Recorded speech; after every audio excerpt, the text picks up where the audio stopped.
Para todos. Buenas tardes para todos y bienvenidos a este webinar. Como moderadoras el día de hoy les vamos a acompañar Diana Daza y Sandra Pacheco, y hoy vamos a tener la oportunidad de hablar de un tema muy humano como los cuidados paliativos pediátricos. Y desde aquí, pues los cuidados paliativos pediátricos son ese acompañamiento a los niños y niñas con enfermedades graves, crónicas o limitantes para la vida, pero nos vamos a centrar no solo en los aspectos de bienestar físico, sino también en la parte emocional, social y en la parte espiritual. Además, este enfoque no estaría completo si no involucramos también en todo este proceso a los familiares y o cuidadores de este tipo de pacientes, quienes tienen un rol fundamental en el manejo y en el acompañamiento de ellos. Vamos entonces a hacer la presentación de este webinar de enfermería que ha sido construido y elaborado en conjunto con el Hospital Universitario San Ignacio y la Facultad de Enfermería de la Pontificia Universidad Javeriana. Gracias, Diana. Sí, y para complementar pues esta conversación, tenemos el gusto el día de hoy de contar con dos expertas en el área. La doctora Mónica Manrique, ella es médica pediatra de la Pontificia Universidad Javeriana, ella es paliativista pediatra de la Universidad Autónoma de México, el Instituto Nacional de Cáncer, de Pediatría.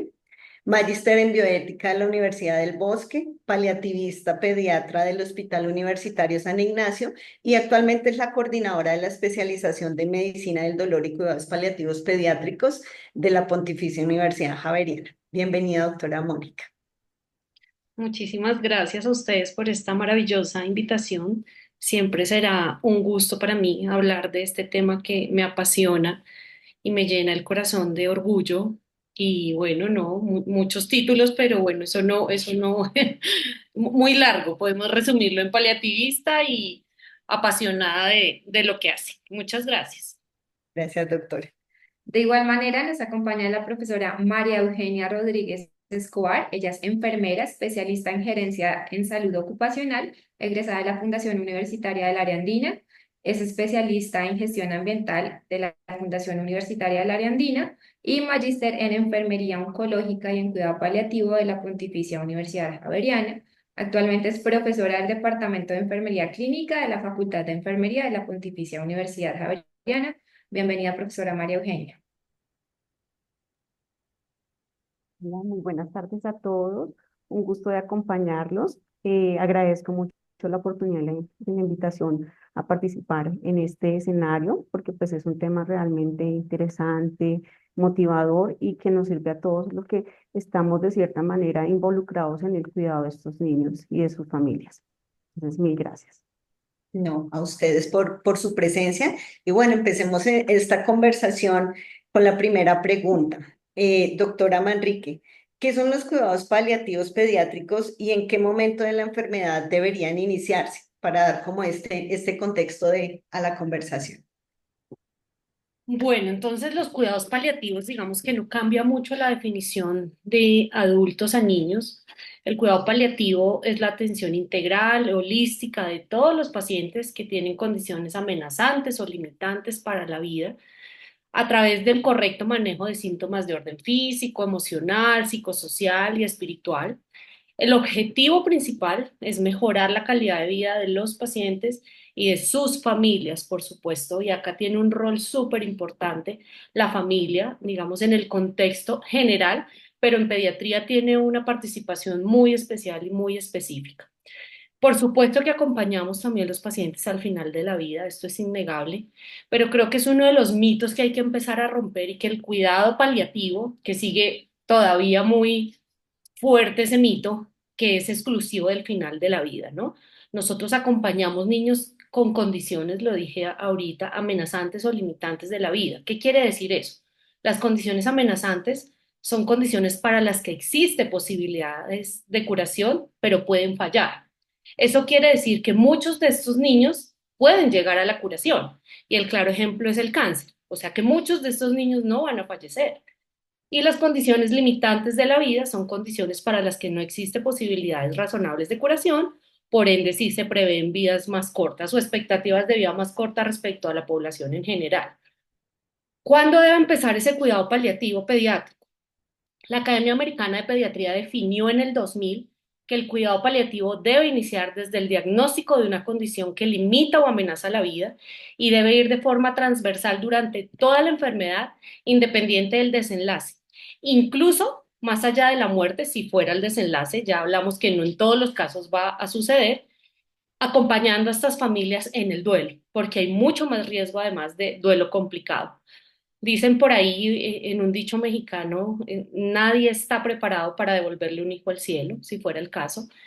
Y creo que en toda esa trayectoria es muy importante que nosotros como paliativistas y como equipo de atención en salud acompañemos a esta familia de forma transversal, independiente cuáles sean los objetivos de tratamiento y mucho más allá, si fuera el caso, en el acompañamiento y proceso de duelo. Doctora, lo que usted menciona es muy importante porque aquí no solo tenemos como tal la atención del paciente, o sea, centrada en el niño, sino que la familia juega también un papel muy importante, ¿no? Porque como equipo se atienden las necesidades que pueda tener esa familia o ese grupo familiar en ese contexto de salud tan delicado. Muy interesante, muchísimas gracias. ¿Sigues? Sí. La siguiente pregunta va dirigida a la profesora María Eugenia y a la doctora Manrique. Y quisiéramos que nos contaran cómo optimizar la calidad de vida y el bienestar de niños, niñas y adolescentes con una enfermedad limitante o amenazante para la vida. Bueno, esta Profesora María Eugenia. pregunta, gracias. Ujú. Esta pregunta es muy interesante. ¿Por qué? Porque considero que para optimizar esa calidad de vida en los niños, niñas, adolescentes, sus familias y sus cuidadores, implica pues desde un abordaje individual, interdisciplinar e integral. Y debemos incluir a la familia desde ese mismo momento de que se hace ese diagnóstico. También es fundamental entender que la calidad de vida es un derecho que tienen todas las personas. Es un derecho y es la base del cuidado paliativo. ¿Mm? También es importante reconocer el concepto de calidad de vida como un concepto que es subjetivo y multidimensional. Es dinámico porque vamos a tener que ir en cuenta pues ese valor que cada persona le da a los diferentes aspectos de su existencia. Entonces reconocer esa individualidad también de cómo las personas pueden entender la percepción que tienen de bienestar, las experiencias que tienen de vida, cómo están afrontando ese proceso de enfermedad, si tienen o no herramientas de afrontamiento, si tienen o no ese acompañamiento permanente, cómo también entendemos desde la pediatría los diferentes cursos de vida, ¿cierto? Porque es diferente tener un paciente en cuidado paliativo de recién nacido y o de pronto al adolescente, ¿cierto? Entonces, todos esos aspectos son muy importantes y comprender todos estos aspectos desde un sistema de creencias, valores y preferencias del niño, la niña, el adolescente, su familia o su cuidador. ¿Para qué? Para que nosotros logremos identificar unas necesidades y poder hacer unas intervenciones. Pero cómo hacemos esa identificación de estas necesidades? Por medio de un acercamiento profesional, terapéutico, donde nosotros brindamos esa confianza para reconocer que los niños, las niñas, los adolescentes, sus familias y sus cuidadores están presentando necesidades como ya lo habíamos dicho, desde un ámbito multidimensional, desde un aspecto físico. Aquí pues de pronto un ejemplo es cuando aparecen los síntomas desagradables debido pues a sus patologías o debido pues a los tratamientos que pueden estar recibiendo. Cuando hay algunas necesidades también desde el aspecto emocional, cuando estos niños o estas personas están sufriendo por la soledad, por esas alteraciones a nivel de actividades recreativas, porque se cambiaron los roles en su familia, porque cambiaron los roles en general de su vida. También a nivel espiritual, porque pues muchas veces hay pérdida también del sentido de vida.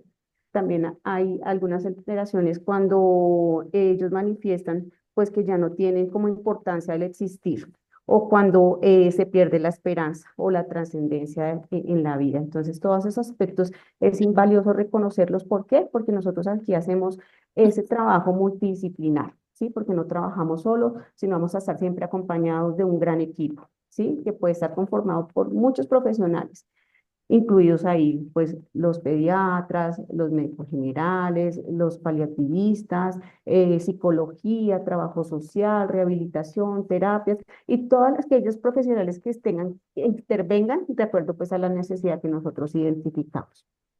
Eso para que nosotros podamos hacer unos planes de cuidado y de manejo centrados en el paciente y en su familia, para poder minimizar, para poder controlar, para poder abordar esas necesidades y poderles dar una respuesta que siempre esperamos y con todo lo que hacemos es que sea una respuesta que les mejore la calidad de vida. Como hablamos de niños, acá es importante reconocer que los niños tienen que seguir siendo niños y que nosotros tenemos que trabajar mucho también, pues, en todo lo que es promover el juego, seguir con el vínculo que se tiene familiar y de amor en su familia, ayudar pues a la adaptación de este niño, de estos niños y estas familias en estos procesos, respetar las rutinas y darle todas las herramientas para que ellos puedan afrontar de una mejor manera. Todo eso pues lo queremos hacer para que los niños y sus familias se sientan comprendidos, se sientan acompañados y se sientan cuidados de una manera real. Y yo considero que en conclusión, cuando nosotros logramos aliviar este sufrimiento desde las diferentes esferas, es ahí cuando optimizamos lo que es la calidad de vida del niño, la niña, el adolescente, su familia y sus cuidadores. Gracias, profesora María Eugenia. Doctora Mónica. Bueno, qué difícil definir calidad de vida, ¿no? Para mi gusto es una de las cosas, todos escribimos mejor calidad de vida y cada vez que le pregunto a los residentes, ¿y qué es calidad de vida? Creo que la asociación más cercana es a la palabra bienestar. Y la calidad de vida es un juicio de valor. Solamente cada quien sabe cómo está y cómo se siente. Y nosotros, desde el ámbito sanitario, tratamos de extraer ese juicio de valor y volverlo objetivo hasta con escalas. Tenemos escalas para medir calidad de vida, el PET-SQL 4.0, el KIT Screen, y como a veces son tan dispendiosas, nos limitamos a la funcionalidad. Entonces, escalas de funcionalidad que nos habla un poco de cómo va esa trayectoria de enfermedad y nos habla un poco de calidad de vida, que no son escalas de calidad de vida, pero es lo más cercano y lo más fácil de utilizar en la consulta. Estamos hablando de Lansky, estamos hablando de Karnowski, y esas escalas de funcionalidad tratamos de hacerlas multidimensionales. ¿Y qué quiere decir esto de calidad de vida? Que es un concepto multidimensional. Y al ser un concepto multidimensional requiere una mirada integral, multidimensional también. Y eso implica que primero tenemos que reconocer que el cuidado paliativo no está hecho por la paliativista pediatra, sino que somos todo un equipo interdisciplinar, es decir, vamos alineados, pero también multidisciplinar con las diferentes especialidades con las que a veces tenemos diferencias y tratamos de negociar estas decisiones que pueden ser tan difíciles, pero que este equipo interdisciplinar que incluye cuidado paliativo, enfermería, trabajo social, nutrición, estamos todos en conjunto tratando de mitigar ese sufrimiento que producen los diferentes síntomas de orden físico, emocional, espiritual, social. Es que estas familias no solamente están con una enfermedad, que creo que de alguna u otra forma puede aliviarse, pero están con un enfermo que es muy diferente a ver una enfermedad. Y ese enfermo tiene sentimientos, valores, creencias, necesidades y muchas cosas que influyen de una u otra forma en la calidad de vida. Y que es nuestra responsabilidad dar respuesta a esas necesidades para que esa calidad de vida, que es tan difícil de hacerla objetiva y definirla desde afuera, sea lo mejor posible. Entonces necesitamos los paliativistas ayudar a mitigar el sufrimiento físico a través del adecuado control de síntomas, pero necesitamos el apoyo de psicología para mitigar el sufrimiento emocional a través del adecuado control de síntomas emocionales. y a la trabajadora social para que nos ayude a ver cómo este niño viene a la consulta porque no tiene ni para el Transmilenio, o ese Transmilenio ni siquiera le abre las puertas porque viene con un coche que es estorboso para ellos y no pueden subir. ¿Quién aliviana eso? Nosotros, como equipo de cuidado paliativo, o esa mamá que es creyente y que necesita el acompañamiento espiritual porque el sufrimiento espiritual es altísimo, porque está con un duelo en el péndulo, les digo yo, de la aceptación y la negación de un proceso que implica un duelo. Es que el duelo no es solamente al final de la vida. La pérdida de la salud implica un duelo. El reconocer una condición médica implica un duelo. Todo eso es calidad de vida. Y la calidad de vida necesita que nosotros como equipo de salud tengamos una mirada multidimensional que permita dar respuesta a todas las necesidades que integra ese concepto de calidad de vida, que al final se va a traducir en mitigar el sufrimiento y en acompañar a una familia que está pasando por muchas dificultades y a un paciente que tiene muchos síntomas para que eso sea lo menos grave posible o lo menos mm, duro de transitar y que esto lleve a que esta familia y este paciente, como la diada que son y nosotros siempre vemos, puedan tener una calidad de vida aceptable. Pero esto implica muchas otras cosas. Ya hablamos de todos los síntomas. Esto implica comunicación, esto implica apoyo, esto implica acompañamiento. Es decir, esto implica compromiso. Y el compromiso quiere decir que todo el equipo de cuidado paliativo y ojalá de salud se va a poner la 10 y va a decir, nosotros realmente vamos a mitigar el sufrimiento de esta familia, manejando de la forma más correcta posible todos los síntomas que pueda tener, que incluyen un aspecto multidimensional de la vida para que puedan transitar este camino que puede llegar a ser muy difícil de la mejor forma posible. Y eso se llama calidad de vida.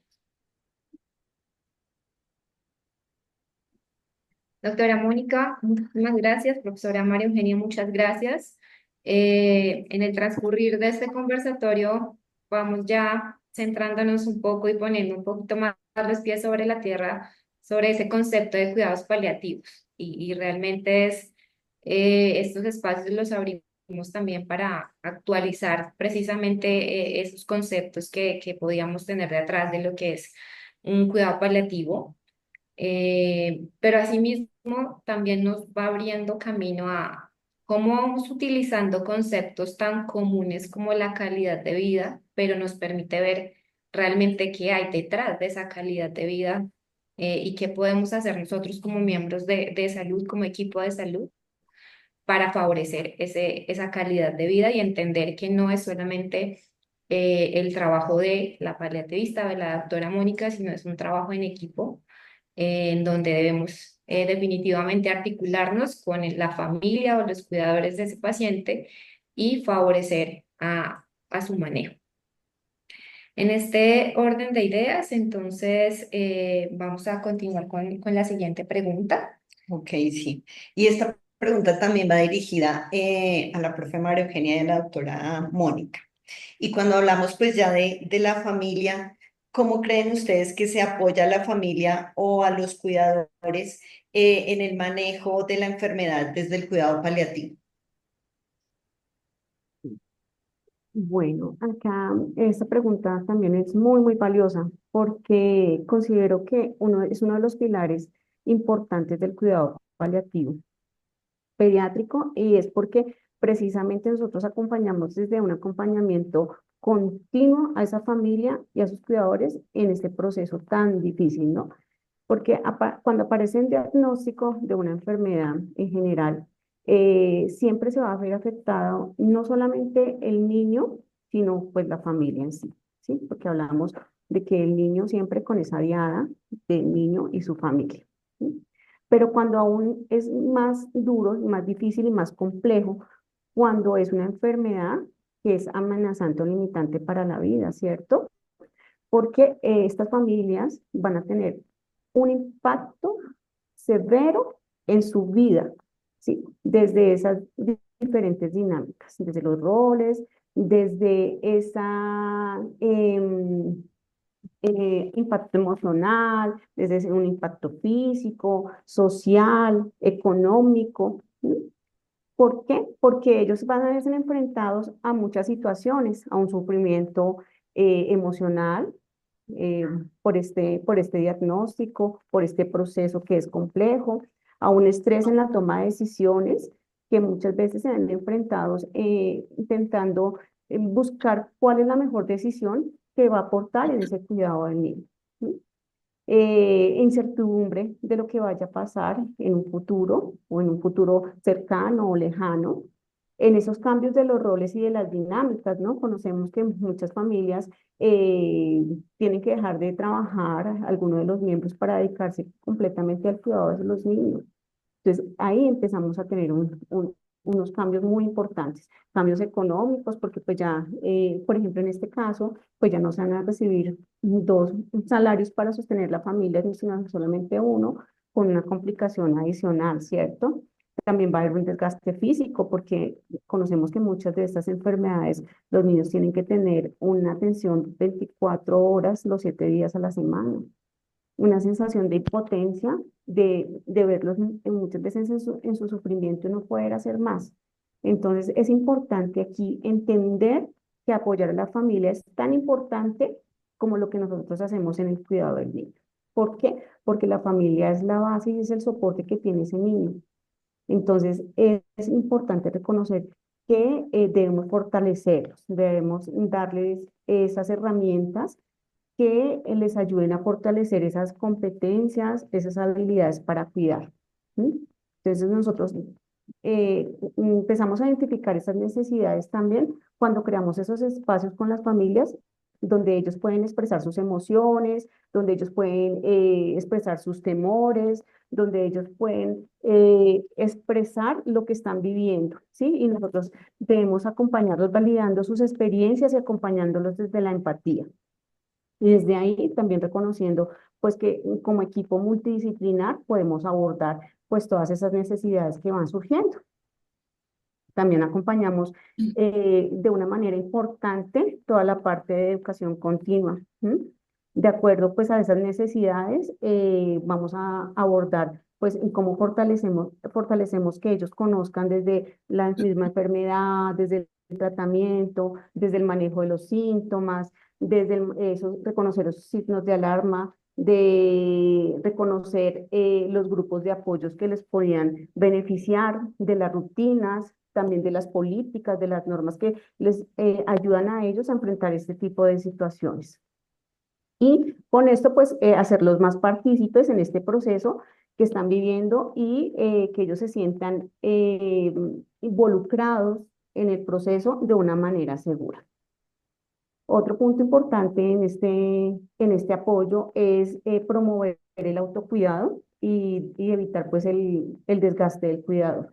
Acá es importante que ellos reconozcan que el hecho de que se cuiden van a poder cuidar mejor a sus hijos, ¿sí? Entonces, aquí nosotros también vamos a dar herramientas facilitando pues el acceso a las redes de apoyo. Generalmente, muchas veces cuando se empiezan sobre todo estos procesos, la persona que es el cuidador principal, que en la mayoría de veces, y de acuerdo pues también a la literatura y a la experiencia, son las mamás. Muchas veces ellas no consideran que no hay nadie más que pueda cuidar a su hijo, entonces no se dan ni siquiera el espacio de ellas poder ir a almorzar, a desayunar, a hacer ninguna otra actividad por el miedo de dejar sus hijos solos. Entonces nosotros aquí tenemos un rol muy importante y es que ellos reconozcan que se va a trabajar de una manera integrada y que el apoyo también integrar a su familia, integrar al equipo de cuidado, va a permitir que ellos descansen, que ellos tengan otros espacios de reconocimiento, que ellos se puedan involucrar también haciendo otras actividades y con el resto de la familia y con el resto pues de la sociedad y de sus roles que tenían antes, ¿sí? También pues aquí damos pues ese apoyo interdisciplinario mediante pues esa orientación psicológica, ese acompañamiento espiritual cuando lo necesitan, los recursos de apoyo y las demás necesidades que se encuentren involucradas. Siempre vamos a encontrar pues cómo identificar esas rutas para que ellos puedan mejorar. Debemos establecer siempre pues una relación de confianza con ellos que permitan anticipar a pues situaciones de riesgo, a mediar esos momentos difíciles y acompañar en todas las decisiones que ellos van a tener. ¿Sí? Entonces, en general, considero que apoyar a las familias desde el cuidado paliativo es reconocer que tienen necesidades, que están pasando por etapas de sufrimiento y poder brindar esos planes de atención integrales verdaderamente compasivos con conocimiento, pero a la vez con cercanía y empatía, sensibilidad y respeto por la experiencia del otro. Eso es lo que nos ayuda a fortalecerlos y pues a que nosotros estemos presentes en este cuidado integral que se hace. Muchas gracias, María Eugenia. Doctora. Bueno, yo creo que lo primero es reconocer esa diada. Es decir, no podemos ver al paciente por acá y a la familia por acá y que nuestro núcleo de atención es el paciente, menos en pediatría. Digamos, en la autonomía de los adultos, pues ellos verán, pero aquí no. Aquí es súper importante reconocer que estamos hablando de una diada paciente-familia y que todos tienen necesidades diferentes. Entonces, es necesario que nosotros abarquemos todas las necesidades que tiene un paciente y su familia. Y esto implica muchas miradas y muchos aspectos, como ya lo decía María Eugenia, y no quiero ser repetitiva en eso, pero es muy importante que estas familias tengan espacios de respiro. Nosotros ahora estamos haciendo un estudio y estamos de hecho midiendo con la escala SARIT sobrecarga de cuidador y estoy aterrada. O sea, yo creo que sin la escala no me hubiera dado tanta cuenta de la sobrecarga de cuidador tan importante que hay en estos niños con condiciones crónicas específicamente hablando. Estas familias pasan por muchos cambios y adaptaciones que implican a veces muchas rupturas. Madre cabeza de familia, hermano abandonado y va por el mundo criándose a la buena de Dios, mm, padre que se va porque se cansa de esta dinámica familiar que gira en torno solo a una persona, bajos recursos, es decir, volvemos a hablar de la adversidad en su máxima expresión. La familia, esa mamá que va en un coche con un niño con parálisis cerebral que ni siquiera la llevan en Transmilenio o no tiene ni siquiera para el pasaje, ¿qué estamos haciendo nosotros frente a esto? Y esto no se trata de dar dinero, eso se trata de no negar cada una de las necesidades de los miembros de esa relación médico-paciente-familia, porque tenemos que recordar que estamos en una pirámide donde nosotros somos miembros activos en esa relación y cómo cada uno de nosotros va no a mirar hacia otra parte porque esa no es mi responsabilidad, sino a decir, ¿qué hacemos? Venga Dianita de trabajo social y miremos qué hacemos para que esta señora pueda venir a la cita. Es que esta familia no está comiendo. Esta señora llora todos los días porque está deprimida. Perdió completamente su identidad. Ahora es la mamá de Pepito Pérez que lo cuida 24/7. Su hijo, ese ni existe, ese va por el mundo sin pena ni gloria. Y no es culpa de ella, es que sus posibilidades no le dan para más. Entonces, comprender que hay unos roles, que hay unas necesidades, que en esa diada hay unas especificidades de cada participante, es muy importante para que nuestro núcleo de atención no sea un niño, niña y adolescente, sino que sea toda una familia. ¿Cómo favorecemos nosotros los espacios de respiro? Nosotros tenemos alianzas con las cajas de compensación. Invitamos a estas señoras a baile, a yoga, a piscina, a aromaterapia, hasta conciertos las han llevado. Y esos son espacios de respiro. Una señora me decía, una mamá me decía hace poco, doctora, hace como 10 años no iba a un concierto, qué cosa tan buena. Pierden su identidad completamente, no se reconocen. no tienen ni idea qué les gusta ni qué las hace feliz, porque la vida no les da para pensar, sino en su hijo Pepito que tiene unas necesidades especiales de atención en salud. Entonces, ¿cómo nosotros, siendo todo un equipo multidisciplinar, apoyamos y damos respuesta a las necesidades de esa familia? Permitimos el autocuidado, reconocemos y validamos las emociones de esta señora, señor, si sigue participando como miembro activo, cada vez veo menos, sobre todo cuando son tan crónicos. ¿Cómo reconocemos esos otros hermanos que no pueden quedar olvidados? ¿Cómo identificamos qué otras cosas podemos hacer nosotros dando respuesta a cada una de las necesidades de ese paciente y una familia? ¿Cómo favorecemos los espacios de respiro? ¿Cómo favorecemos que puedan asistir a las citas y si no puede, cómo negociamos las teleconsultas para que la plata del Transmilenio les alcance para comprar una cubeta de huevos? Y todo eso va a ayudarle a estos cuidadores, que son los que finalmente van a lidiar con todo el proceso. Nosotros al final los vemos una vez al mes, pero nosotros tenemos que ser miembros activos, no pasivos. Y es nuestra responsabilidad también apoyar en el cuidado y autocuidado de esas familias para que puedan seguir cuidando y no se desgasten en un proceso que de una u otra forma, más temprano que tarde, va a terminar gastándolos y pasándoles una cuenta de cobro muy importante. Mujeres solas, hermanos olvidados, no hay dinero, madres cabezas de familia, o cuido o trabajo, padre se fue. ¿Qué hacemos nosotros como equipo? Es la responsabilidad de cada uno de nosotros conocer. A mí me encanta chismosearles la vida a los pacientes. Yo sé dónde viven, todo. Y no por chismosa, sino porque ahí hay un foco especial de atención de necesidades. ¿Mm? ¿Cómo esta señora prefiere cargarse ese niño que pesa porque si no, no le abren la puerta del Transmilenio? ¿Será que a nosotros nos queda muy difícil hacer un MIPRES de transporte para que eso no suceda? Entonces, si jugamos un rol importante, hay que mirar las familias, darnos cuenta además si hay una sobrecarga de cuidador, si no lo sabemos reconocer porque a veces no es tan fácil y como nuestro foco es el paciente, pues a veces lo dejamos pasar.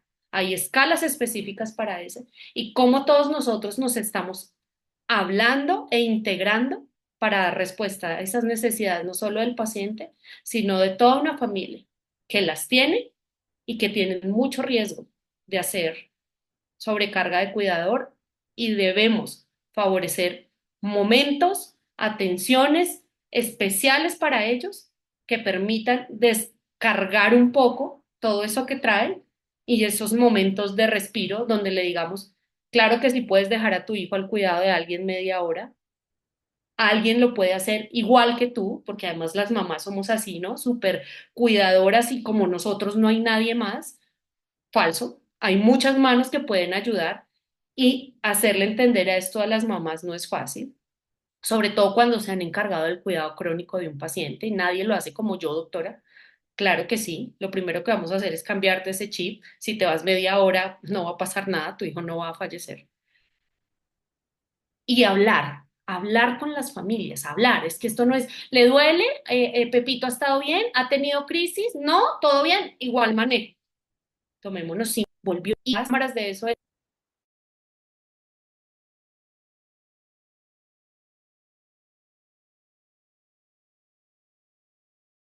Sensibles y empáticos ante esas necesidades, no solo lo físico, sino esos otros aspectos sociales, emocionales y de contexto también, que hacen que sobrellevar una enfermedad de este tipo sea mucho más duro, no solo para el paciente, sino también para los cuidadores. Y también creo que es nuestro compromiso como profesionales de la salud poder brindarles a los cuidadores esas herramientas para que también sean autónomos en el manejo de algunas cosas que necesitan los pacientes ya cuando están en ese cuidado en casa y poderles dar la información y la educación sobre los derechos que tienen también cuando tienen un familiar en este estado y pues pueden obtener alguna ayuda desde la institución desde la IPS o desde otros apoyos que tenemos como sociedad también para acompañarlos en este proceso. Muchas gracias. Para todos nuestros invitados, les recuerdo que si tienen preguntas, dudas, inquietudes sobre este tema tan interesante, les pido por favor que pongan sus preguntas en el chat y al final Estoy pues, viendo de la unas. conversación las estaremos revisando. Señora. No, te iba a decir que estoy viendo unas que si las dejamos para el final o las vamos contestando al final. Allá vamos, hacemos la otra pregunta que tenemos aquí con Diana y sí, y vamos entonces a empezar a resolver todas las inquietudes que surgen en el público. Sigue, Diana. Perfecto. Entonces, doctora Mónica, para este año tenemos la resolución 309 de 2025. En primer lugar, quisiéramos que nos contextualizara un poco sobre la resolución, sobre lo que describe. Y adicional a esto, quisiéramos saber qué desafíos desde los cuidados paliativos trae esta resolución con respecto a la toma de decisiones en salud de los niños, niñas y adolescentes. Bueno, la resolución 309 del 2025 ha generado todo tipo de controversias, ¿no? Es la resolución, para los que de pronto no la conocen, donde están los lineamientos para la participación en la toma de decisiones, garantizar la participación en la toma de decisiones en el ámbito de salud de los niños, niñas y adolescentes y el ejercicio de su autonomía progresiva y contextual. Creo que ahí está la clave yo hubiera puesto contextual en negrilla y en mayúscula. Entonces, esta resolución, claro, cuando uno lee el título dice, claro, esta resolución pretende dar más voz y voto a estos niños, niñas y adolescentes, respetando ese ejercicio de su desarrollo progresivo, evolutivo, de esa autonomía creciente. Pero yo aquí quisiera hacer un asterisco, asterisco, que esto va mucho más allá de soltar responsabilidades en un niño, niña y adolescente. Es decir, nosotros tenemos hoy 13 años con 365 días, mañana entonces 14 años y mañana ya puedo consentir. Hoy no, pero mañana ya puedo consentir, que es una de las cosas que dice la ley. Todos pueden asentir, pero ahora desde los 14 años como documento ya no solo con validez moral, sino legal, los niños pueden consentir. Y ese asterisco que quiero hacer es porque esta resolución nos invita a nosotros como miembros del ámbito sanitario a hacer y a tener una participación mucho más activa en la toma de decisiones de estos menores. Entonces, esta resolución no es solamente el niño ya tiene más derechos, hay que respetar lo que él diga, ahora hay que informarle mejor, que claro, paréntesis, parte de lo que nos pide es que aprendamos a comunicarnos con los pacientes, ¿no? Que no es solo venga y firme aquí, ¿usted le hago o no le hago? Entonces, este es su diagnóstico, este es su tratamiento, ¿tiene preguntas o no tiene preguntas? Esto va mucho más allá. ¿Cómo nos estamos comunicando con nuestros pacientes? Pero además estamos escuchando cuáles son las necesidades de ese niño, niña o adolescente y cuál es nuestra participación activa para garantizar las condiciones mínimas necesarias para que ese niño, niña, adolescente asienta o consienta. No es solamente hablar y decirle este es su tratamiento, ¿tiene preguntas? No. Y parte de lo que dice la nueva resolución es, si usted está ante una intervención de alto riesgo, que pueden ser la mayoría de intervenciones o decisiones, por ejemplo, en el contexto oncológico, promueva la toma de decisiones compartidas. Y este modelo es un modelo centrado en el paciente y en la familia, donde ese paciente, niño, niña, adolescente, va a participar según esa autonomía creciente o progresiva, pero donde hay un entorno relacional que se llama familia y que se llama equipo de salud, que va a permitir esas condiciones para que ese niño tome decisiones. Entonces, esta resolución invita a que le demos un peso impresionante a nuestros niños, niñas y adolescentes, no como sujeto de derecho solamente, sino como sujeto de protección. Y ahí está nuestra responsabilidad con cada uno de nuestros pacientes. Tomarnos el tiempo para explicarles qué es lo que está pasando. Y no, usted tiene una leucemia. ¿Qué es leucemia, doctora? Le vamos a poner quimioterapia. ¿What? ¿Qué es la quimioterapia? Entonces, esta resolución es una invitación a ver más allá de un niño, niña, adolescente en desarrollo, como miembro activo que participa en la toma de decisiones. Es una resolución que invita a que todos los miembros de esa relación médico-paciente-familia participen de forma activa y garanticemos las condiciones mínimas necesarias para que ese menor, con argumentos y en la medida de sus capacidades evolutivas, pueda consentir y si no, pues pueda asentir con una información precisa, colaborativa y de corresponsabilidad que va a partir de este lado. Entonces, esa resolución, claro, implica muchas cosas, ha generado mucha polémica, que si riesgo alto, que si riesgo medio, que si el niño opina, que si el niño firma, que si el niño... Calma, esta resolución nos invita a sentarnos más cerca del paciente, a escucharlo, a decirle, ¿tienes dudas? ¿Preguntas? ¿Comprendiste lo que te acabo de explicar? ¿Tienes miedo? ¿Cómo te sientes con esta información? ¿Estás de acuerdo?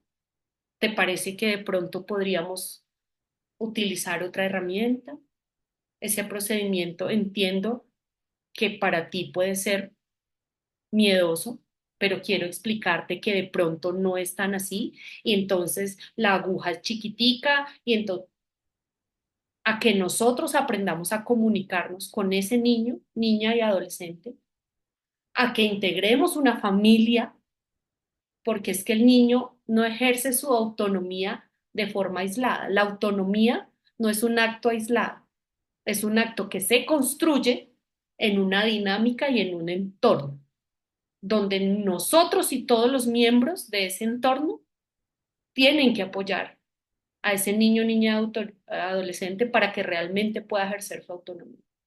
Entonces, por supuesto que el mensaje es, vamos a escuchar a esos niños, vamos a hacer que participen de forma activa, pero yo sí en ese asterisco, asterisco, quiero que todos nos quedemos con la responsabilidad que implica esa resolución, que no es soltar a estos niños y usted fírmeme aquí. Y hasta ahí llega nuestra responsabilidad. Respetar la autonomía creciente de nuestros pacientes va mucho más allá de la firma de un asentimiento o consentimiento. Y implica un rol activo de parte nuestra para que esos niños realmente puedan asentir o consentir, es decir, tomar decisiones informadas y realmente sustentadas. Es decir, que todo esto implica un juicio clínico con decisiones éticamente robustas, legalmente respaldadas y emocionalmente cuidadas.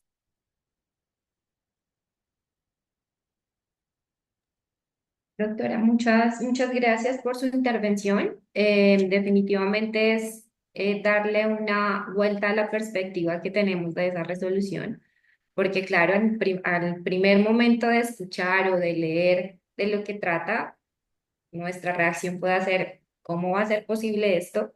Pero la doctora Mónica nos permite ver una perspectiva diferente y es cómo utilizamos esa resolución para enfocarla en la atención centrada en el paciente y en cómo realmente nosotros como equipo de salud debemos empezar a fortalecer y a robustecer esas capacidades de comunicación y cada vez hilar más finito para que en este caso con los pacientes pediátricos nuestro mensaje y nuestra comunicación pueda ser más clara y qué lenguaje también debemos utilizar para que, pues así como lo describe la resolución, se pueda cumplir con el objetivo también de respetar su autonomía y su decisión. Entonces es muy interesante el enfoque que usted nos da en este punto. Muchas gracias.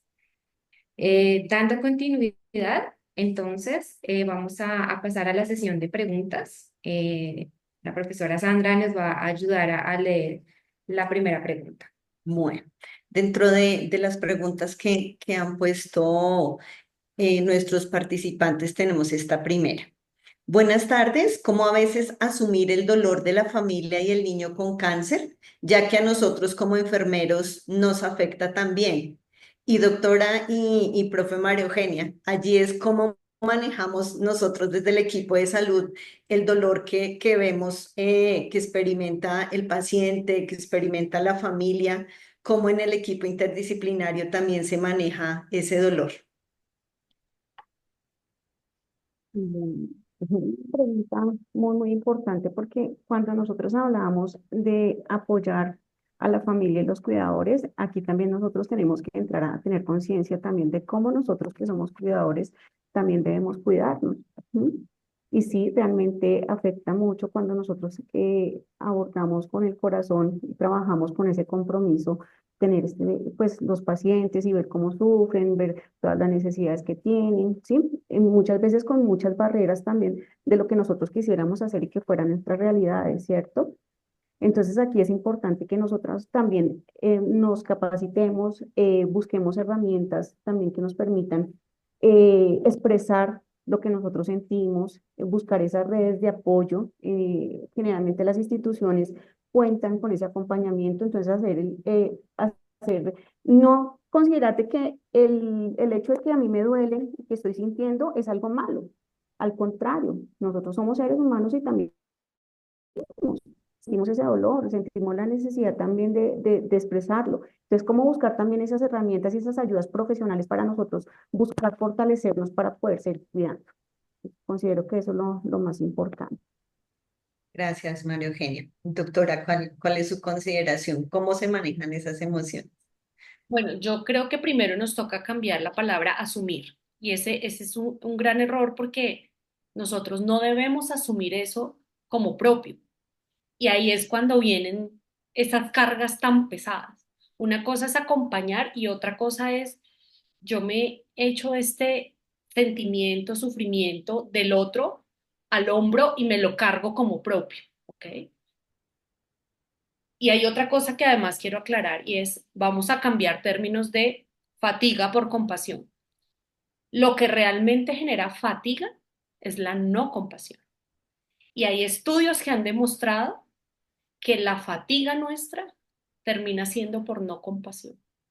Cuando tenemos compasión, sin cargarnos el bulto que no nos corresponde, sino transitándolo de una manera que sepamos establecer un límite entre lo que realmente me afecta y me cargo o realmente puedo respetar ese límite de acompañar, respetar el dolor y sentir compasión por la otra persona.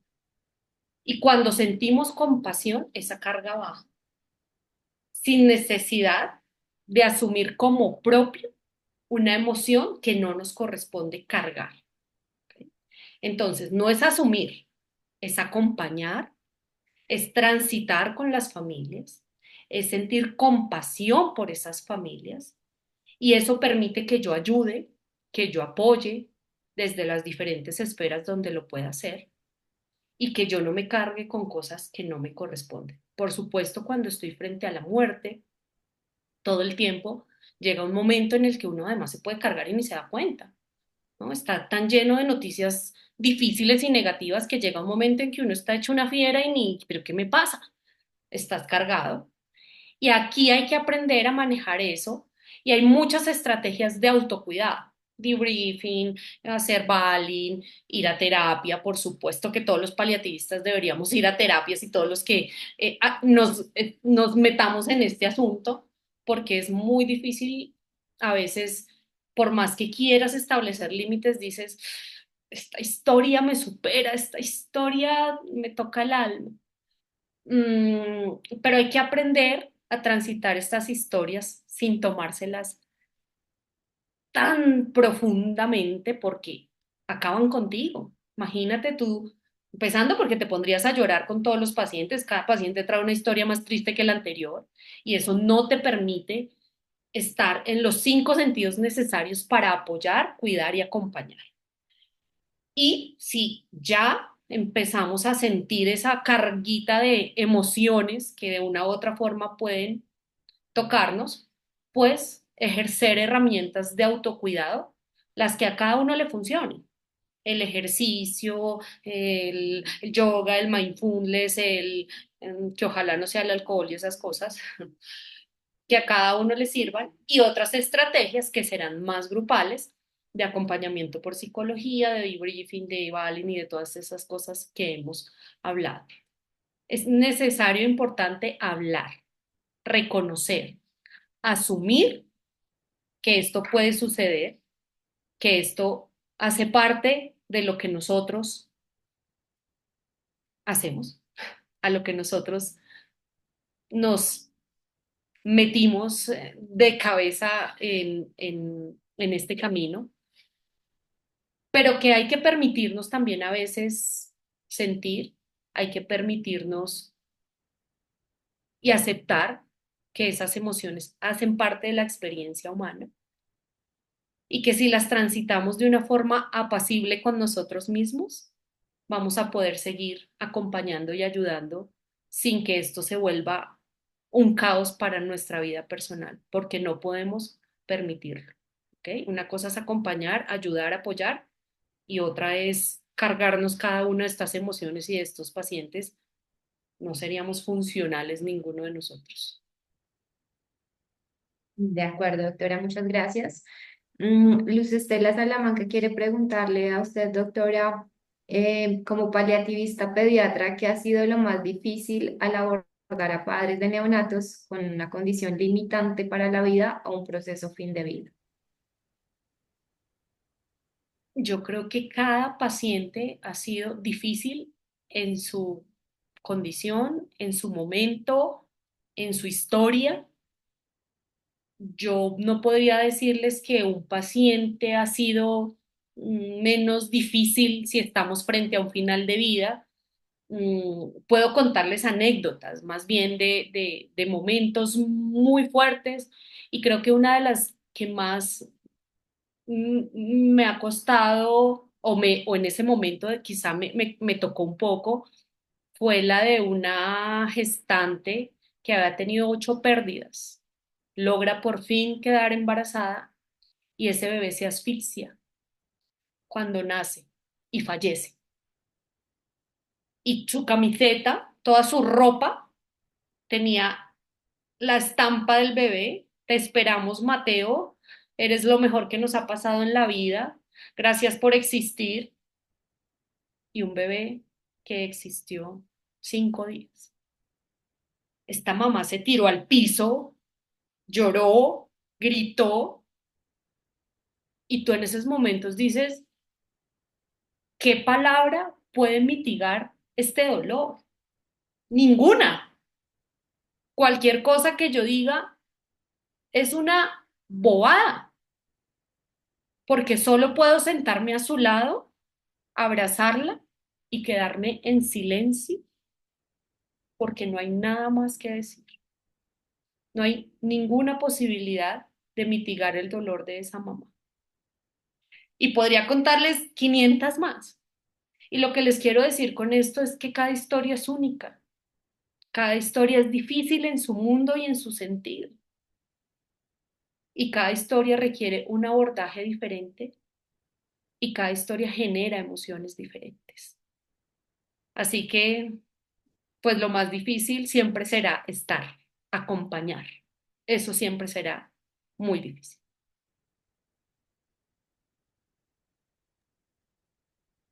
Muchas gracias, doctora. Sí, estar allí a veces es más valioso que todas las palabras que podamos decir en ese momento.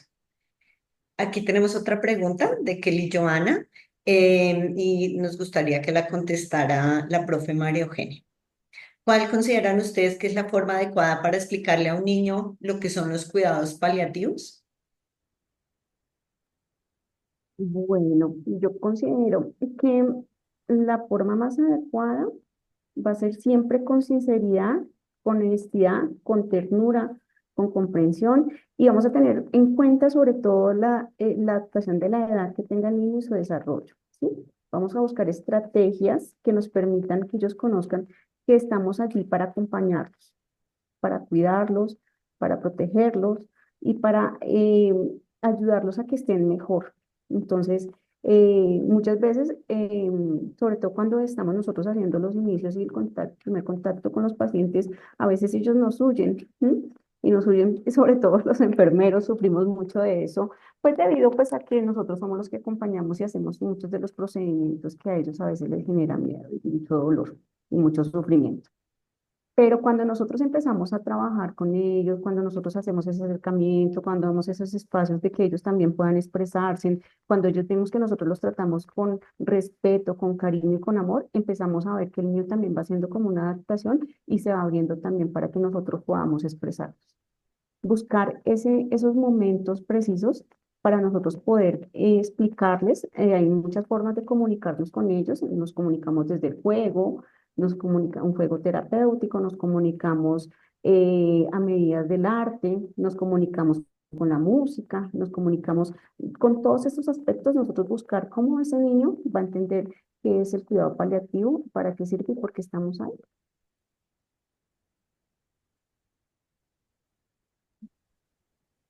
Muchas gracias, profesora María Eugenia. Ya para finalizar con este evento, tenemos la pregunta de Marlene Repiso. Ella quiere saber si existe alguna intervención transversal, institucional o nacional que ayude y garantice los apoyos a la familia en los casos de la sobrecarga del cuidador. De pronto, desde su experiencia, conocen o han visto alguna de estas estrategias. ¿Quieres responder, María Eugenia? Bueno, bueno, nosotros cuando empezamos a trabajar en conjunto de manera integral, interdisciplinaria, tenemos varias estrategias también que nos permiten orientar a estas familias, disminuyendo pues así, o generando esos espacios, esas herramientas para disminuir esa carga, ¿sí?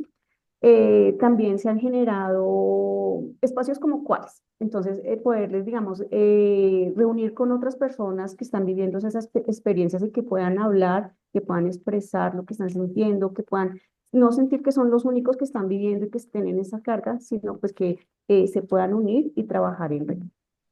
Desde el acompañamiento también, ahorita pues se está trabajando mucho en lo que son la manzana del cuidado, se me olvidó cómo se llama. Sí, Manzanas verdes. las Sí. manzanas, que son espacios que están garantizando que esos cuidadores tengan unos espacios que puedan ir allí y allí hay varios programas donde ellos pueden sentirse útiles, sentir que van a tener un espacio para ellos, un respiro. Entonces, digamos que allí les brindan, por ejemplo, como yo les comentaba hace un rato, hay muchas de las familias que no dejan de trabajar. Entonces, allí también les dan esas herramientas para que ellos puedan hacer cosas que puedan brindarles también un apoyo económico, ¿sí? Hay también para que ellos puedan hacer ejercicio, para que ellos puedan hacer actividades de música, de pintura, bueno, diferentes escenarios que les permiten a ellos disminuir esa carga que tienen, ¿sí? Y hacer algo diferente que solamente cuidar. Gracias, profe María Eugenia. Doctora, nos quiere compartir No, también su respuesta. yo, digamos, institucionalmente nosotros desde el programa de cuidados paliativos sí tenemos una red de apoyo grandísima. Como les decía, nosotros tenemos alianzas muy importantes con las diferentes, con Compensar y las diferentes cajas de compensación que apoyan a estas familias en su autocuidado y en muchas estrategias que permiten espacios de respiro, que es lo que deberíamos apoyar para que estas mamás pues tengan esos momentos de autocuidado, ¿no? Pero creo que una de las estrategias a nivel, sobre todo de Bogotá, son esas manzanas de cuidado que hablaba María Eugenia, que han permitido que estas mamás hasta dejen sus chiquitos y vayan y puedan hacer otras cosas y trabajar y tener una vida. Entonces, creo que a nivel institucional. Cada institución tiene sus cosas, hasta aulas académicas, muchas cosas que apoyan para que estos niños, por ejemplo, sigan estudiando a pesar de tener una hospitalización prolongada, muchas cosas que favorecen el cuidado de las familias en términos generales. Estas alianzas con las damas voluntarias, por ejemplo, que ayudan mucho a estas familias. Nosotros tenemos hasta alianzas con Make a Wish, que cumple sueños de estas familias y los niños.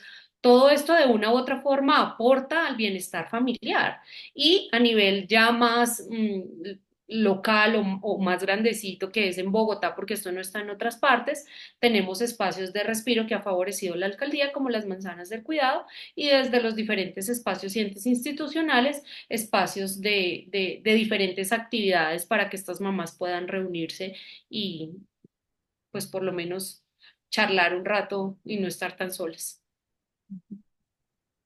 Excelente, muchísimas gracias, doctora. Finalmente tenemos un comentario de una de nuestras participantes, Gina. Considero que este proceso se debe abordar desde la academia para los enfermeros. Qué tema tan significativo.